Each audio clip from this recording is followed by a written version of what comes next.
kaibigan, welcome back on the air. Tulad po ng dati, ito pa rin ang inyong kasangga sa lahat ng oras, sa lahat ng bagay. Romel Roque Double R ng Pinoy Rapido Radyo Diaryo. Muli sumasaimpapawid mula sa Ramos Street, Quezon District, Old Capitol Compound, Cabanatuan City.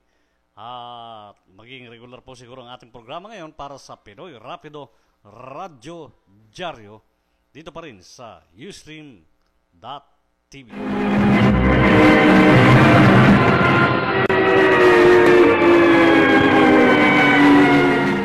At sa ulo ng ating mga nagbabagang balita, pasalamat kay Secretary Jesse. Sino si Secretary Jesse Manalastas sa Robredo? German diver na disgrasya at otsowa muna sa DILG. At ngayon sa detalye ng ating mga balita.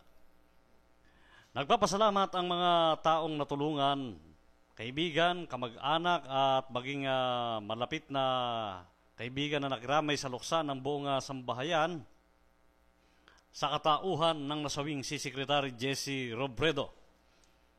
Natagpuan ang mga labi ng kalihim ng Department of the Interior and Local Government kahapon ng umaga kasama ang 2 pang piloto sa wreckage ng Piper Seneca plane. Agad na ipinaalam ni Pangulong Benigno Aquino III ang masamang balita sa miss nitong si Atty. Leni Robredo.